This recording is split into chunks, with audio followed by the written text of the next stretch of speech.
Hey communicators, welcome back to another episode in the Milestone series. Today we'll be talking about what your little one should be doing between the ages of 3 and 4.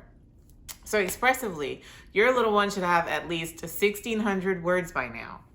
They are continuing to build up on those utterance lengths. Your little one should be using 3+ word utterances to talk about everything at this point. They are 90% intelligible to an unfamiliar speaker, and they are using words to express their thoughts and their feelings. By this time, they should be using a variety of morphological endings. So endings like the present progressive ing, the plural s, es, the past tense d or ed, and they should be using some articles like a and the. They should also be using those simple, irregular past tense verbs like ate. You may notice that your little one likes to read stories to themselves at this point. Receptively, your little one can understand and follow directions without cues. Your little one should understand some quantitative concepts. Concepts like empty, full, more, and they are beginning to identify colors. Some children may do this before this age, but right now is when it's considered a milestone. They should also be able to identify like objects and then begin to differentiate when an object does not belong.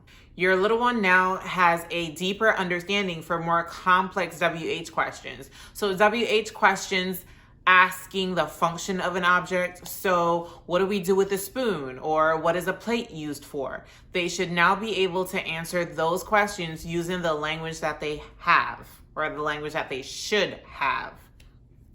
If your little one is not quite here, or you're wondering what are some steps that you can take, here are some things that you can do. So you set up an activity with a bunch of objects and you tell your child, okay, let's find all of the food items. And your child should be able to pick out all of the food items from that given set of objects.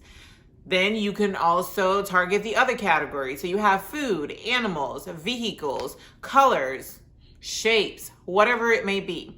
And using these same objects, you could target negation. So then you can give your little one a group of 3 to 4 items where 3 are alike and they belong together and 1 is different.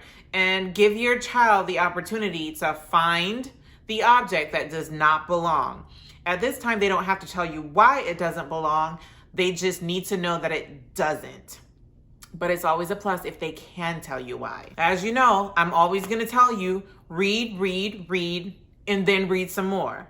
While you're reading to your little ones now, get them engaged. Encourage them to dress up. Use manipulatives. Get principles that goes along with the story. And just get them to engage and interact. Now, ask your little one, what was your favorite part about the story? Get them talking about what you just read. Ask them questions about the story that you just read. And you could take it up a notch by simply providing them with a picture from the story or just a picture in general and have them come up with their own story. Give them ample opportunities to use the language that you have been feeding them over the years. By this time, you are now realizing the importance of meeting and exceeding these milestones, because as your little one is getting older, they are using the language and the building blocks that they should have had previously. So if your little one is falling behind, it is really important for you to seek intervention early so that you can narrow that gap and reduce frustration. Join me again next time for the last episode in this series. If you like this video, please share it with your friends, subscribe to my channel. Don't forget to follow me on Instagram as I'm providing more tips and strategies there. I'll see you next time.